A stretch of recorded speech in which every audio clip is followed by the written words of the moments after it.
Lisa Martinez stood on the bridge of her ship and watched the enemy fleet come closer. The alien ships looked like giant metal bugs with purple lights glowing all over them. There were so many of them that they covered the stars like a dark cloud. Her own fleet had only 24 ships left to protect Earth. The radio crackled with Admiral Jake Morrison's voice from the biggest human ship. "All ships, listen up. This is our last chance. If we don't stop them here, Earth is gone. Martinez, your ship is special. When I give you the word, you know what to do?" Lisa looked at her friend Ben Walsh, who worked at the weapons station. They had been working on a secret plan for months. The aliens were stronger and had better weapons. They'd already destroyed 12 human planets. But the aliens did not know how smart humans could be when they were desperate. The battle started fast and hard. The alien weapons cut through human ships like they were made of paper. The alien ships had special armor that could fix itself when it got damaged. One by one, the human ships exploded in bright flashes of light. Lisa watched her friends die. Captain Tony Garcia's ship got hit by 3 alien beams at once. Commander Betty Johnson tried to ram an alien ship but got blown up before she could reach it. The space around Earth filled with pieces of broken human ships. Admiral Morrison's ship took heavy damage. His last message came through the radio like a battle cry before his ship disappeared in a huge explosion. Now, Lisa was the highest-ranking officer left alive. The alien commander thought the battle was almost over. His name was Vex High, and he had destroyed many worlds before Earth. He watched the human ships die and felt happy. These humans had fought harder than most species, but they would all be dead soon. "Finish them," Vex High told his ships. "Leave no survivors." Lisa's ship was getting hit over and over. The walls shook, and sparks flew from broken machines. Her crew members were getting hurt, and some were already dead. She had to make her choice now, or it would be too late. "Ben, start the Lazarus plan." "Put all power into the special engine," Lisa said.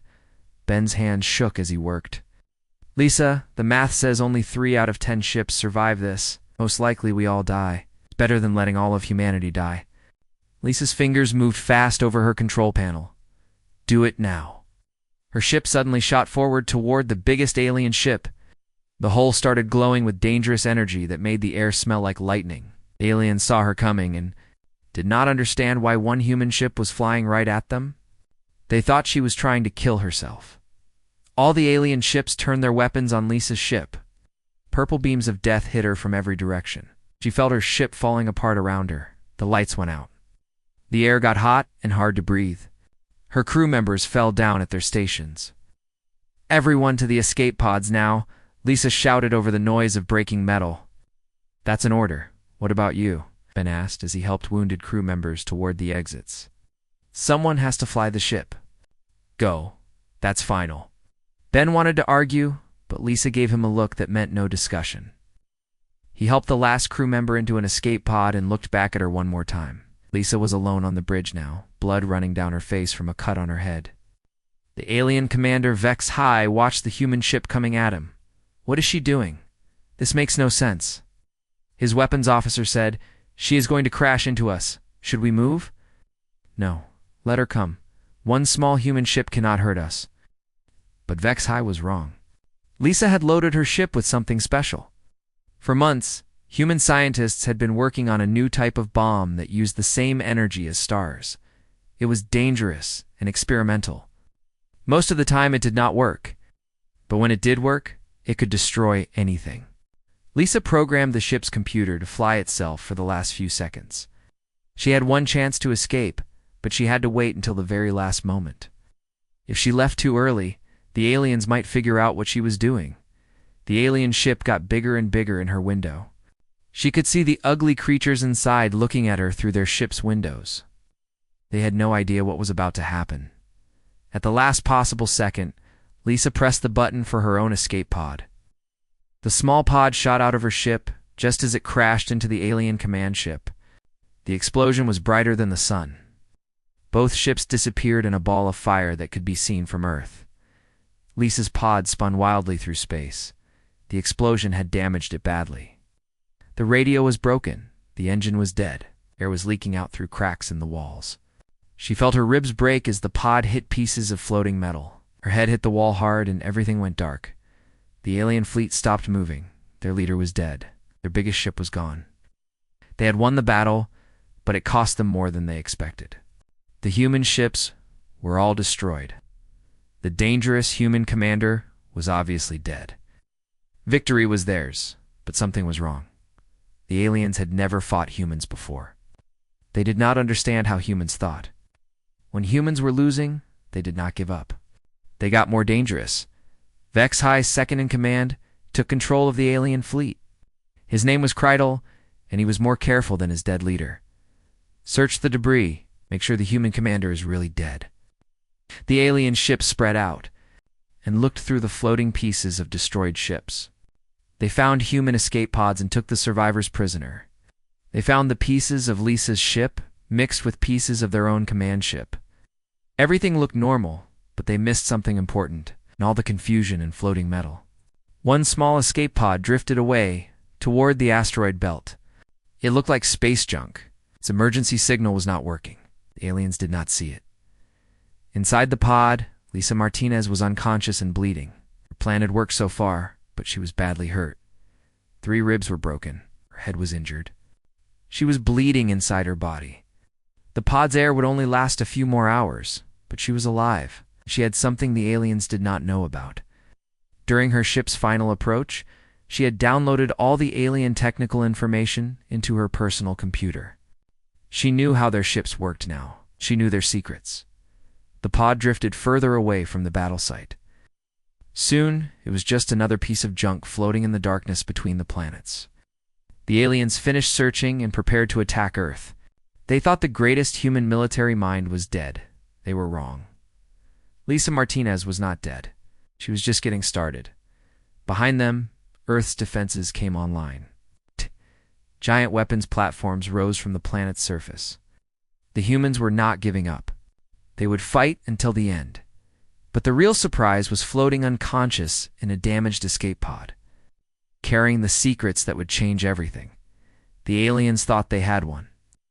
They had no idea that their worst nightmare was still alive. Soon, they would learn what it meant to fight humanity. Soon, they would understand why humans had survived every disaster in their history. And soon, they would discover that sometimes the most dangerous enemy is the one you think is already dead. Captain Rex Harrison flew his rescue ship through the wreckage where the great battle had happened. Pieces of destroyed ships floated everywhere like a metal graveyard among the stars. His job was to find survivors and bring them back to Earth. Before the aliens returned, "Sir, we found more escape pods," said Chief Amy Turner from her station. 23 pods from Commander Martinez's ship. All the crew members are alive. Rex felt relieved. At least some people had survived the terrible battle. What about Martinez herself? Did you find her pod? Amy checked her screens again and shook her head. No, sir. Her escape pod never left the ship. The computer records show she went down with her ship. Rex closed his eyes. Lisa Martinez had been the best military commander humanity had ever produced. She was smart, brave, and never gave up. Now she was gone, and Earth had lost its greatest defender. "Keep searching," he ordered. "Maybe we missed something."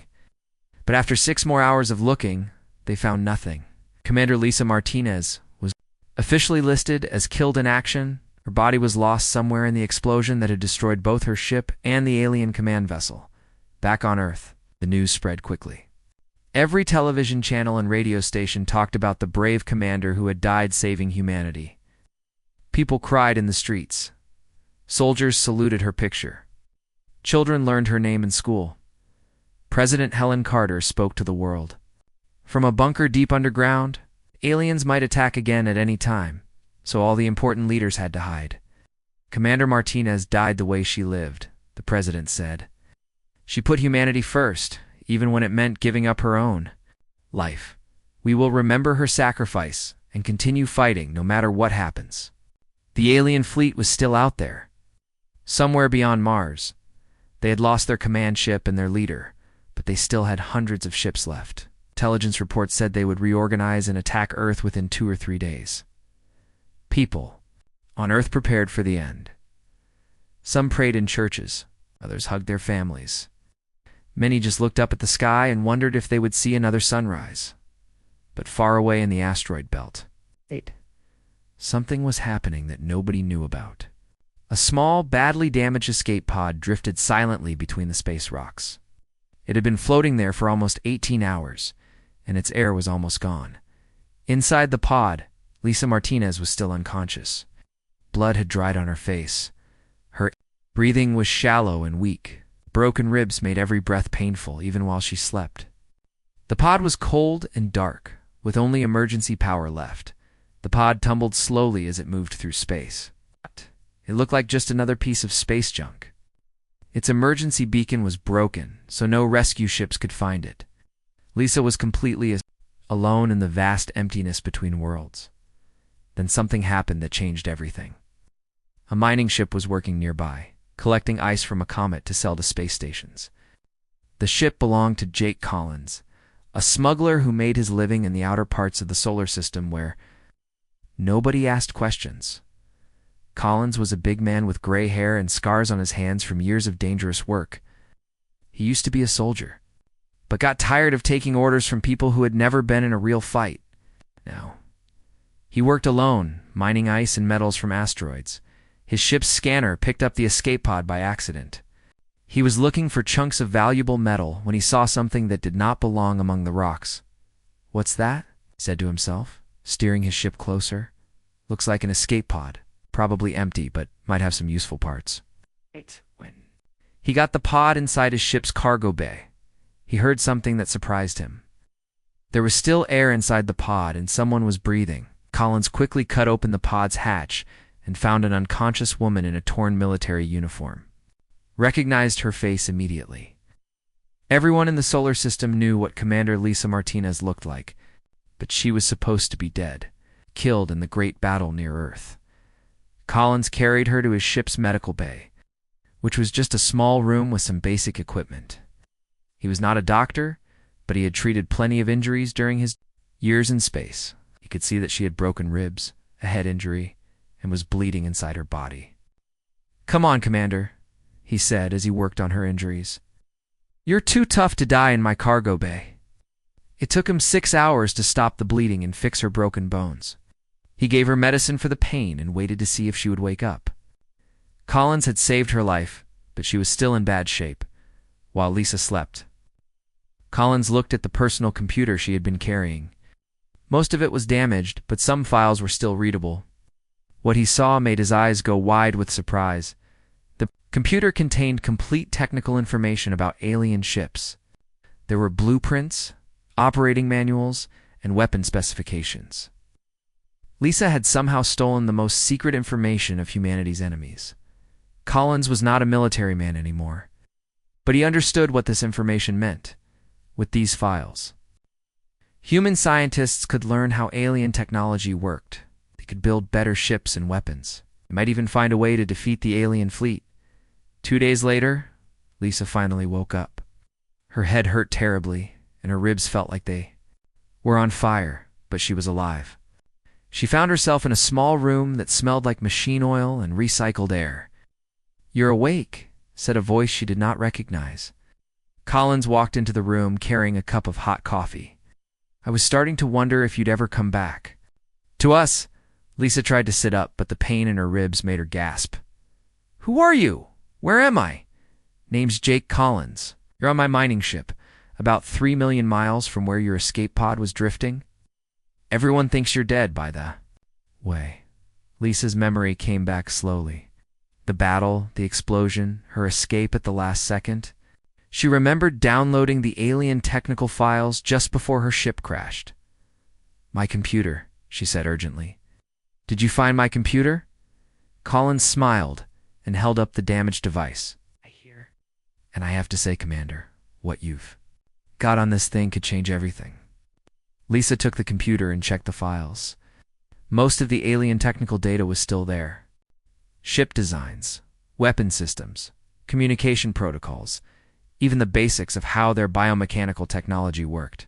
"How long was I unconscious?" she asked. 2 days. The alien fleet is still out there, but they seem to be having problems. Intelligence reports say they're fighting among themselves about who should be the new leader. Lisa smiled for the first time since the battle. "Good.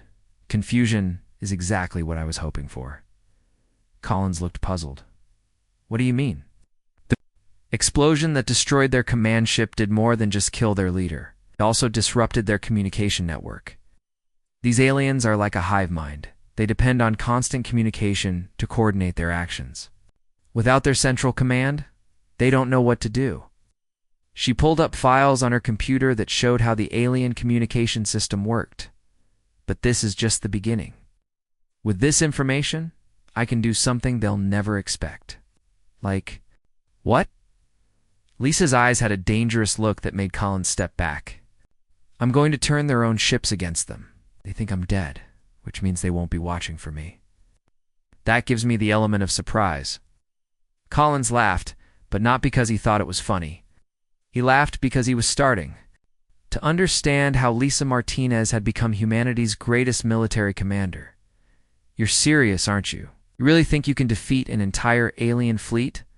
Not defeat them, Lisa said, struggling to stand up despite her injuries. I'm going to make them defeat themselves. But first, I need you to help me build something that's never been built before. She showed him technical drawings on her computer that combined human engineering with alien technology. We're going to build a ship that can talk to their fleet without them knowing it's human. Collins stared at the impossible designs. Any sane person would have said it could not be done. But looking at Lisa Martinez, he realized that sanity might not be what humanity needed right now. All right, Commander, he said. You saved my species once already. I guess I can help you do it again. Outside in space, the alien fleet was slowly getting organized again. They had chosen a new leader and were preparing for their final attack on Earth. They believed the dangerous human commander was dead and gone. They had no idea that their worst nightmare was very much alive, planning something that would make their previous defeat look like a minor setback. Lisa Martinez worked day and night in Jake Collins' hidden workshop deep inside a large asteroid. Her ribs still hurt when she moved too fast, but she ignored the pain. Earth did not have much time left, and she had an impossible job to do. The workshop was filled with pieces of alien technology that Collins had been collecting for years. Most smugglers avoided alien wreckage because it was dangerous and unpredictable. But Collins was curious about everything, so he had gathered bits and pieces whenever he found them. I never thought this junk would be useful, Collins said as he helped Lisa sort through the alien parts. Most of it doesn't even look like technology, or like it grew instead of being built. Lisa held up a piece that looked like a twisted metal flower with purple veins running through it. When she touched it, the veins glowed softly. That's because it did grow. Yeah, the aliens don't build their ships the way we do. They grow them like plants. She had been studying the stolen alien technical files for 3 days now. The more she learned, the more amazed she became. Alien ships were not machines in the human sense. They were living creatures made of metal and energy. Each ship has a brain, Lisa explained to Collins and his small crew. The brain connects to all the other ship brains in their fleet. They think together like a giant mind made of many parts. Collins' partner, Dr. Maya Stevens, was the smartest person on the team. She used to work for the military before she got tired of politics and joined Collins in his smuggling business. Maya understood both human science and alien technology better than anyone. If they're all connected, Maya said, then they should all have the same weaknesses. Disrupt the connection, and you disrupt the whole fleet. Exactly, Lisa said. But it's more complicated than that. We can't just jam their signals. We have to speak their language. Lisa showed them her plan on a large screen. She wanted to build a small ship that could pretend to be part of the alien fleet. The ship would look human on the inside, but alien on the outside. Most importantly, it would have an alien brain that could connect to their network. This is crazy, said Carlos Rodriguez, one of Collins' crew members. He was good with engines and electronics, but this plan scared him. You want to connect an alien brain to a human ship? What if it takes control of you instead? Then I die, Lisa said simply. But if I don't try this, everyone on Earth dies. I think it's worth the risk. Collins looked at the technical drawings Lisa had made. The ship would be small, only big. Enough for one person. It would have human life support systems and controls. But everything else would be alien technology. What are you going to call this thing? he asked. Lisa thought for a moment. The Revenant. It means something that comes back from the dead. The name was perfect. Everyone thought Lisa Martinez was dead, but she was about to return in a ship. That should not exist. Building the Revenant was the hardest thing any of them had ever done. Human technology and alien technology were completely different. Human machines used electricity and computer chips. Alien machines used something that was part energy and part living tissue. Maya worked on connecting the two systems while Lisa learned how to communicate with the alien brain. The brain was a small, pulsing organ that looked like a purple heart, made of metal. When Lisa first touched it, she felt like something was trying to crawl inside her mind. "It's fighting me," she told Maya, after her first attempt to connect with the alien brain. "It knows I'm not one of them. Maybe you need to." "Convince it that you are," Maya suggested. "Try thinking like an alien instead of like a human." This was easier said than done. Lisa spent hours connected to the alien brain, trying to understand how aliens thought. Our minds worked completely differently from human minds. They did not think about individual survival the way humans did. They thought about the survival of the group. Slowly, Lisa began to understand. The alien brain did not see her as an enemy. It saw her as a damaged part of their fleet that needed to be fixed. If she could make it believe she'd belong to their group, it would accept her commands. Meanwhile, the alien fleet was getting ready for their final attack on Earth. Their new leader, Commander Kreidel, was more careful than the old leader had been. He did not want any more surprises from the humans. "Scan everything twice," Kreidel ordered his ships. "The humans are tricky. They might have weapons we have not seen yet. But the aliens were looking for big weapons and large ships. They were not looking for one small vessel hidden in the asteroid belt. Their scanners could not tell the difference between the Revenant and the space rocks around it. After 5 days of non-stop work, the Revenant was ready for its first test. Lisa climbed into the pilot's seat and connected herself to the alien brain using cables that Maya had built. The connection was painful, like having needles pushed into her thoughts. Alien brain spoke to her in ways that had no words. It showed her images of star systems and battles and creatures she had never seen before. For a terrifying moment, Lisa felt like she was drowning in alien memories. Then something clicked. The alien brain accepted her as part of the fleet. Suddenly, she could feel the presence of every alien ship in the solar system.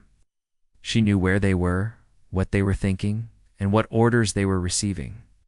"It's working," she gasped, pulling the connection cables from her head. "I'm part of their network now. They think I'm one of them." Collins looked worried.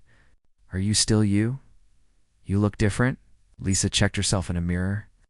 Her eyes had a strange glow that had not been there before. The alien connection had changed her somehow, but she still felt human inside. "I'm still me," she said. "I'm also something else now. I can think like they think, but I can still think like a human too." Maya ran tests on Lisa's brain activity and found something amazing. The alien connection had not replaced her human thoughts.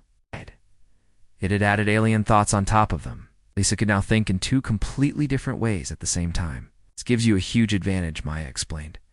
"You can understand their tactics, but they can't understand yours." The Revenant's first flight was perfect. The small ship moved through space like it belonged there.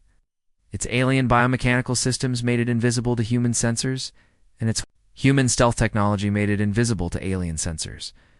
Lisa flew closer to the alien fleet, her heart pounding with excitement and fear. Through the alien brain connection, she could feel the thoughts of 1,000 enemy ships. They were preparing for battle, but they had no idea that death was approaching them from behind. She found a position at the edge of their formation where she could observe without being noticed. The aliens were organizing themselves into attack groups. Each group had orders to destroy a different part of Earth's defenses. "Earth Command. This is Revenant," Lisa whispered into her human radio. The signal was so weak that only the most sensitive receivers could pick it up. "Revenant, this is Earth Command," came the reply. "Identify yourself. This is Commander Lisa Martinez. I'm alive, and I'm about to start the counterattack." There was silence on the radio for several seconds. Then Admiral Patricia Kane's voice came through, full of disbelief and hope. "Martinez? But how? We saw your ship explode. Long story. Right now, I need you to do exactly what I tell you. In 30 minutes, I'm going to turn their own fleet against them. When that happens, Earth's defense platforms need to be ready to help finish the job." Lisa looked at the alien fleet spread out before her like a dark cloud of death. In a few minutes, she would find out if her impossible plan could really work. If it failed, both she and Earth would be destroyed. But if it succeeded, the aliens were about to learn why humanity had survived every disaster in their history. They were about to discover that the most dangerous human was one they thought was already dead. Lisa took a deep breath and began typing commands into the alien communication system. It was time to turn the hunters into the hunted. Lisa Martinez guided the Revenant through space toward the back of the alien fleet. Her ship looked like a piece of floating space junk to any scanners that might detect it. The alien technology made her invisible to their sensors, while the human stealth systems hid her from Earth's detection equipment. Through her connection to the alien brain, she could feel the thoughts of every enemy ship. It was like listening to 1,000 conversations at once, but somehow she could understand them all. The aliens were confident that victory was close. They had no idea that death was approaching them from behind. Lisa positioned herself behind the smallest ships at the edge of their formation. These were scout vessels with only a few crew members each. They would be perfect for testing her plan before she tried it on the bigger ships. She activated the Revenant's bioneural transmitter, device that Maya had built using stolen alien technology. The transmitter could send messages that looked exactly like normal alien communications. To the enemy fleet, it would seem like routine orders from their command structure. Lisa sent her first message to a small scout ship about a mile away from her position. The message was simple: report engine status for maintenance review. Through her alien connection, she felt the scout ship's crew respond immediately. They were used to following orders without question. The ship's biomechanical brain sent back detailed information about its engine systems, weapon status, and crew positions. "Perfect," Lisa whispered to herself. The aliens trusted their communication network completely. They never imagined that an enemy could be sending them fake orders. Now came the real test. Lisa sent a second message to the same scout ship. Navigate to coordinates 127.4 by 83.74 equipment inspection. The scout ship immediately changed course and flew away from the main fleet. Its crew did not question the order because it came through their official communication system. They thought their own commanders had sent it. Lisa smiled grimly. The aliens' greatest strength was becoming their greatest weakness. Their perfect unity and trust made them vulnerable to deception. She began sending false orders to more ships. Small groups of scout vessels received navigation commands that sent them away from the fleet. Supply ships got orders to dump their cargo. Communication ships were told to switch off their transmitters for system maintenance. At first, the changes were too small for anyone to notice. But as more ships followed Lisa's fake orders, gaps began to appear in the alien formation. Commander Krytel was the first to realize something was wrong. He was studying the fleet formation when he noticed that several ships were missing from Krytel, their assigned positions. "Where are Scout Groups 7 and 12? Asked his tactical officer. "Sir, they received orders to investigate suspicious readings in Sector 4. The officer replied, checking his communication logs. "I gave no such orders. Contact them immediately." But when they tried to reach the missing scout ships, there was no response. The ships had followed Lisa's orders to turn off their communication systems. From Krytel's perspective, it looked like the ships had simply vanished. "Sir, we're detecting more irregularities," another officer reported. "Multiple ships are reporting conflicting navigation data. Some vessels are requesting confirmation of orders they claim to have received." Krytel felt a cold fear growing in his chest. "Show me the communication logs for the past hour." What he saw made no sense. The logs showed hundreds of legitimate orders being sent throughout the fleet, but many of them contradicted each other. Ships were being told to go to different locations at the same time. Weapon systems were receiving orders to power down and power up repeatedly. "This is impossible," Kreidel said. "Our communication system cannot generate false orders." But Lisa was proving him wrong. Using her connection to the alien network, she had learned exactly how their command structure worked. She knew which ships had authority to give orders and which ships had to follow them. By disguising her messages to look like they came from command vessels, she could make any ship in the fleet do whatever she wanted. Lisa decided it was time to escalate her attack. She began sending orders that would make the alien ships turn on each other. The messages were subtle at first, just small changes to their friend or foe identification systems, Destroyer received a message telling it that the cruiser next, it was showing signs of system corruption and needed to be quarantined. The cruiser got a similar message about the destroyer. Both ships began to view each other as potential threats. Then Lisa sent weapon targeting data that identified friendly ships as enemies. The destroyer's computer began showing the cruiser as a hostile contact. The cruiser's systems started identifying the destroyer as an enemy vessel. "Sir, we have a problem," the destroyer's weapons officer reported to his captain.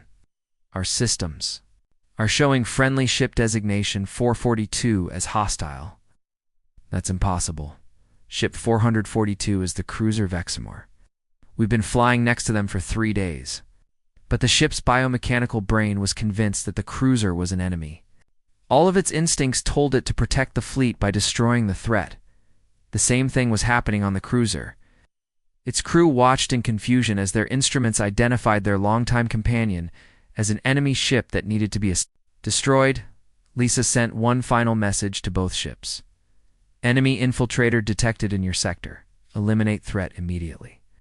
Both ships opened fire at exactly the same time. Purple energy beams cut through space as the destroyer and cruiser shot at each other. Their shields flashed and sparked under the impact of friendly fire that their systems told them was enemy fire. "What are they doing?" Kreidel shouted as he watched 2 of his best ships destroy each other. "Order them to cease fire immediately." But when Kreidel tried to send orders to the fighting ships, Lisa intercepted his messages and changed them. Instead of ceasefire orders, the ships received commands to increase their attack intensity. The battle between the destroyer and cruiser lasted only minutes. Both ships were heavily damaged, their crews either dead or unconscious. They drifted powerlessly through space, no longer threats to anyone. Lisa felt a moment of sadness for the alien crews, who had died following orders they believed were real, but she pushed the feeling aside. This was war, and Earth's survival depended on her success. Now that she had proven her method worked, Lisa began spreading chaos throughout the entire alien fleet. She sent false orders to dozens of ships simultaneously. Navigation systems started reporting that friendly vessels were enemies. Weapon systems began targeting their own fleet members. Communication networks began broadcasting conflicting orders. "Commander," Kreidel watched his perfectly organized fleet dissolve into madness. Ships that had fought together for years suddenly turned their weapons on each other. Vessels that had never disobeyed an order began acting erratically and unpredictably. "Cut all network connections," Kreidel ordered desperately. "All ships operate on local systems only." But his order came too late. Lisa's viral programming had already spread through most of the fleet's biomechanical brains. The alien ships tried to disconnect from their network, but their own brains refused to obey. The virus was telling them that disconnecting would make them vulnerable to enemy attack. Ships that tried to shut down their communication systems found that their biomechanical brains overrode the shutdown commands. The living computers that controlled the ships had been convinced that maintaining network connectivity was essential for survival. Lisa watched the alien fleet tear itself apart and knew it was time for the final phase of her attack. She began taking direct control of the most powerful enemy ships, using the command codes she had learned from her connection to their network. The alien dreadnought Krivis was the first to fall under her control.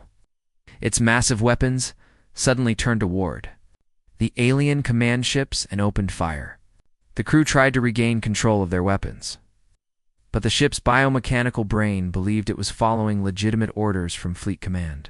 One by one, the most powerful ships in the alien fleet became Lisa's weapons, their own guns. Their own shields, their own engines, were turned against them. Elf. The hunters had become the hunted, and they had no defense against an enemy that controlled their own ships. Commander. Kreidel realized what was happening just as his own flagship came under attack from ships that should have been protecting him. Impossible, he whispered as purple fire lit up the space around his command vessel. The bioneural networks cannot be controlled by alien minds. But Lisa Martinez was proving that human determination could overcome any technological barrier. Ship by ship, she was turning the entire alien armada against itself, using their own weapons to destroy them. The battle that was supposed to end with Earth's destruction had become a massacre of the aliens by their own fleet. 1 hour after the alien fleet had begun its final attack on Earth, the space around humanity's home planet was filled with floating wreckage. Where 1,000 enemy warships had once threatened to destroy all human life, now only broken pieces of metal drifted in the darkness. The few alien ships that survived were under Lisa Martinez's complete control. They hung motionless in space, like puppets waiting for their master's commands. The great invasion fleet had destroyed itself, turned into weapons against their own kind by a single human who was supposed to be dead. On Earth, military command centers erupted with confusion and amazement. Nobody understood what had just happened. Admiral Patricia Kane stared at her tactical screens, trying to make sense of what she was seeing. "Someone explain this to me," Admiral Kane said to her staff. "An hour ago, we were facing complete annihilation. The entire enemy fleet is gone. How is this possible?" Lieutenant Danny Cooper was monitoring all communication frequencies when he picked up a weak signal. "Ma'am, we're getting a transmission on the emergency channel. It's audio only and the source is unknown. Put it through the speakers." Lisa's voice filled the command center, tired but triumphant. "Earth Command. This is Commander Lisa Martinez speaking from the vessel Revenant. The alien threat has been eliminated. Repeat, all enemy ships have been neutralized." The command center fell completely silent. Every person in the room stared at the speakers as if they could not believe what they had heard. Admiral Kane found her voice first. "Martinez? But that's impossible. You were killed when your ship exploded. We saw it happen." "Reports of my death were greatly exaggerated," Lisa replied with a slight laugh in her voice. "I've been busy learning to speak alien. Turns out their ships are very good listeners once you know the right words to say." Admiral Kane felt like she was dreaming. "Lisa, where have you been? How did you survive? And how in the name of all that's holy did you destroy an entire invasion fleet by yourself?" "It's a long story, Admiral. The short version is that I stole their technical secrets and used them to turn their own ships against them. Their communication network became my weapon." Over the next several hours, Lisa transmitted complete technical information about alien technology to Earth scientists. The data she had stolen from the enemy flagship contained blueprints for faster-than-light travel, advanced weapons, self-repairing armor, and biomechanical computers that could think like living creatures. Dr. Maya Stevens, now serving as Lisa's technical advisor, helped coordinate the transfer of information from Jake Collins' hidden base in the asteroid belt. "The applications are unlimited," Maya reported to Earth's command. "We can build ships that travel between stars in days instead of years. We can create weapons that adapt to any threat. The aliens have given us technology that's centuries ahead of anything we've ever imagined." Lisa's greatest victory was not about technology, it was about changing humanity's place in the galaxy. The alien empire had lost their primary invasion fleet in the most humiliating way possible. When news of the defeat spread to other alien worlds, their respect for human intelligence increased dramatically. Commander Kreidel was one of only a dozen alien survivors from the entire fleet. His escape pod had been picked up by Earth's rescue ships after his command vessel was destroyed by his own fleet. Now, he found himself in the strange position of being a prisoner of the species he had come to conquer. "Your Commander Martinez is unlike any warrior we have ever encountered," Kreidel told Admiral Kane during his first interrogation. "She turned our greatest strength into our greatest weakness. No alien military commander would have thought of such a strategy." "Why not?" Admiral Kane asked. "Because we think as a group. We trust our network connections completely."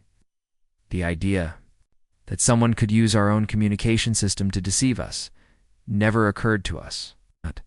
Your species thinks differently than we do. Admiral Kane smiled. That's what humans do best. We adapt to any situation and find ways to win, even when victory seems impossible. The peace negotiations that followed were unlike anything in galactic history. Instead of demanding Earth's surrender, the alien empire found itself asking for terms from humanity. They had never encountered a species that could defeat them so completely using their own technology. War-leader Vexhi's replacement, a more diplomatic alien named Zenter, arrived 6 months later to meet with human representatives. The meeting took place on a space station in neutral territory, with Lisa Martinez serving as Earth's chief negotiator. Your species fights in ways we never anticipated, Zenter admitted during their first formal discussion. You turned our greatest advantage into our greatest vulnerability. Came to conquer Earth, but instead, we learned that humanity cannot be conquered. It's because you made a fundamental mistake, Lisa replied. You assumed that all intelligent species think the same way you do. But humans have always been survivors. We adapt to any environment, overcome any obstacle, and find ways to win against any odds. The peace treaty that was signed established humanity as a major power in the galactic community. The alien empire, impressed by human creativity and Lisa's tactical brilliance, offered a military alliance instead of continuing their conquest plans. They wanted humans as partners, not enemies. Other alien races throughout the galaxy heard the story of how one human woman had defeated an entire invasion fleet using nothing but stolen technology and clever thinking. Instead of seeing humanity as a threat to be eliminated, they began approaching Earth with offers of trade, technology sharing, and mutual defense agreements. Lisa Martinez returned to Earth as the greatest hero in human history. Parades were held in her honor in every major city. Schools were named after her. Her tactics were studied in military academies across the galaxy, and her name became synonymous with impossible victory. But Lisa preferred to work behind the scenes rather than enjoy the fame. She established the Human Alien Technology Institute, where the brightest minds from Earth worked with friendly alien scientists to develop new technologies that combined the best of both species. The Institute's first project was building a new generation of human starships that used alien biomechanical technology.